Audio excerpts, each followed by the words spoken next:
Hey guys, welcome back to my channel. If you're new here, my name is Jessica. I'm the Furry Family Coach, and thank you so much for clicking on this video. So a while back, I did another video on my channel about why does your dog follow you? I think the title is, why does my dog follow me? And overwhelmingly, the comments, while they're all a little bit different, all basically say the same thing. So I wanted to update that video, or provide an update for that video on how you can help your dog to maybe not follow you around quite so much. So like I said, overwhelmingly on this video, people are like, oh my gosh, my dog follows me 24/7 and I can't handle it anymore. It's so frustrating. I can't walk into the kitchen. I can't go to the bathroom. I can't handle it anymore. First of all, I need to kind of calm myself a little bit, because those comments, they make me a little bit sad and they make me a little bit frustrated. And so I really wanted to talk about, basically the whole premise of that video was that, like, your dog loves you and wants to be around you. Dogs are pack animals. They're genetically designed, just like humans are, to live in family units. And when you have a dog in your home, they are part of your family. They want to be with you, because that's how they would live normally in the wild. Dogs live in groups, in packs, in family units. And so that's kind of the basis of that whole video, just in a nutshell. But what I'm realizing is that I need to expand a little bit more on what you can do to help your dog maybe not follow you around quite so much. I don't think it's reasonable, first of all, to expect to have a dog and them never want to be around you. I mean, unless you're a completely horrible human being and you're terrible to them, then they probably don't want to be around you. But if that's the case, you would not be watching this video. Like, you would not be looking up videos about, you know, how to better care for your dog if you're a terrible human being. So I don't think that's you if you're watching this video. If I'm wrong, go ahead and post in the comments below and let me know. But I feel like that's not you.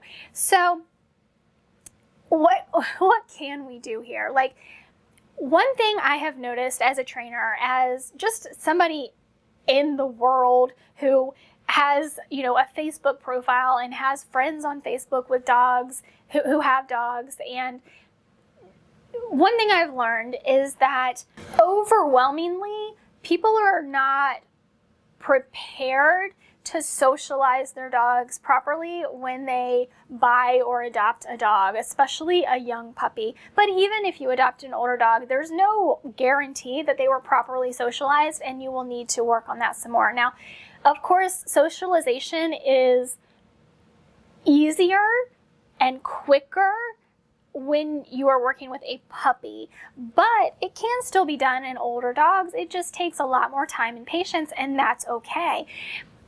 So I think a lot of these issues really stem from improper socialization and not exposing your dog to, you know, a lot of new environments, not training with them. And I don't mean that your dog has to be an obedient robot. That's not what I'm about. If you've ever watched any of my other videos, I'm not about that. Like, the kind of dog training that I do is very much like peaceful coexistence between you and your dog in a home. It's not about having an obedient robot sitting by your side by any means. Like, that's not what I do.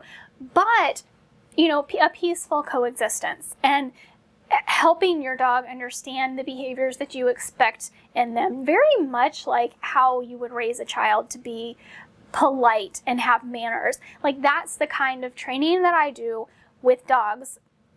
As a pet parent coach, I don't train service dogs. I don't train, you know, police dogs. I'm not into turning dogs into robots. They are sentient beings. They have their own emotions, their own feelings, their own thoughts, and they should be able to live a happy existence. But we do need to teach them some manners, and that is our responsibility to do so.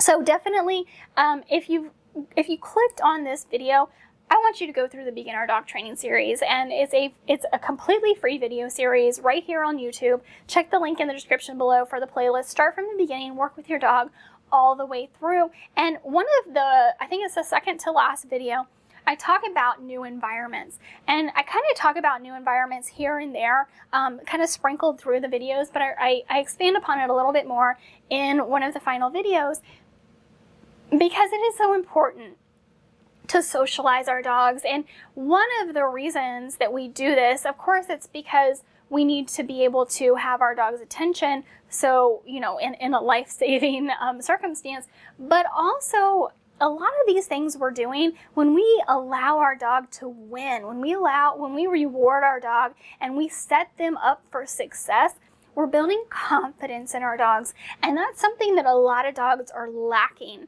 And I do truly believe that it is because we're not appropriately socializing them just generally. Like, a lot of people are just not, they don't realize it until it's too late that they didn't socialize their dog appropriately. Some people never once in their life even try to train their dog to sit or stay or anything like that. So a lot of these things really, they boost your dog's confidence level, which in turn makes them a little more independent. Not completely, they still want to be around you, they're still pack animals, but they do give them that feeling of self-value, of self-worth, and gives them more confidence that they can be alone. But, you know, they can be alone, even if it's for short periods of time. That being said, I also invite you to watch a couple of other videos on my channel about separation anxiety, because while I don't feel that every dog, I certainly don't think that every dog has separation anxiety. I think there is a growing number of dogs that have separation anxiety, and this again is because we are not appropriately socializing our dogs. We're not giving them anything other than us, right? They sit in our house, in our apartment, wherever we are, with us, and we're everything to them. And to our dog, I mean, that basically is the life of a dog, but we can give them more than that. We can give them friends that they go and play on play dates with in the park. We can give them new and exciting adventures. We can take them to Home Depot. We can take them to a park or a beach. We can train with them outside on the street. We can do so many things with them that's just going to give them more to life than just us.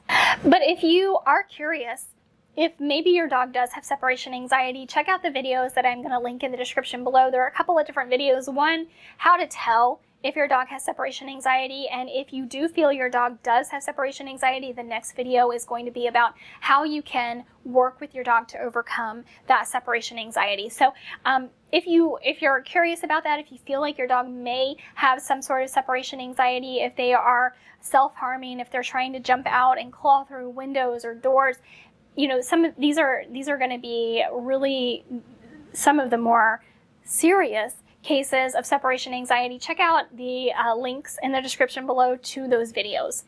And another thing that you can do is, and everyone should be doing this, regardless of whether you are concerned about how much your dog follows you or not, provide adequate enrichment for your dog. So many dogs today are not getting enough mental and physical stimulation. So you may take your dog out for a walk 3 times a day, but how much mental stimulation are you actually giving them? Are you playing with them? Are you playing fetch? Are you playing tug of war? How many times a day do you play with them? How do you feed them? Can you maybe toss their food out so they're hunting for it or scavenging for it? Can you hide their food? So that would be more like hunting their food if you hide it. Now, there are so many scent games. There are so many different things that you can do with your dog to help improve their life and provide more, especially mental enrichment in their lives. Again, boosting their self-confidence and making them feel better about themselves because they're doing something, they're accomplishing something, they're getting that reward at the end of whatever the activity is. So we're building our dogs into more independent, happier, more self-confident individuals. And this is really what is lacking in so many homes with dogs, with cats too, but maybe to a lesser degree, because dogs, like I said, are very social creatures. They are pack animals. So if they're not getting everything they need, if they're not getting enough mental stimulation, if they're not getting enough physical exercise, they are going to look to express all of these feelings they have inside, and in other ways that you may not love as much. So let's really think about how much physical and mental enrichment our dogs are getting on a daily basis, how much socialization they have had or they're currently getting. And if you have any questions about this, please post in the comments below. Also, check the link in the description to join the group, join the family. There are thousands of other pet parents in the group that are just waiting for you to join. Share what's going on with you, with your dog, so we can help you. Or maybe you have figured out something really awesome that helps your dog, and you can share it in the group to help others as well. So definitely check that out. If you have any questions at all, please post in the comments below. But I really hope this answers a lot of the questions that I was getting on the other video, because there's so much more that we need to be doing for our dogs than just setting them in our apartments or our houses and feeding them twice a day and saying, why aren't you happy? Like, there's so much more that they need, and we need to be providing to them. You know, they are our responsibility. Dogs are some of the most wonderful creatures, and they deserve nothing but the best. Everything that we can do and provide for them. They provide so much to us just in being here. You know, we need to be able to provide everything they need to be able to live a full, happy life. So thank you so much for watching this video. Again, if you have any questions, post them in the comments below. I do hope to hear from you. I do hope this helps you, especially if you're having some issues, if you're frustrated with some of the behaviors that your dog is exhibiting.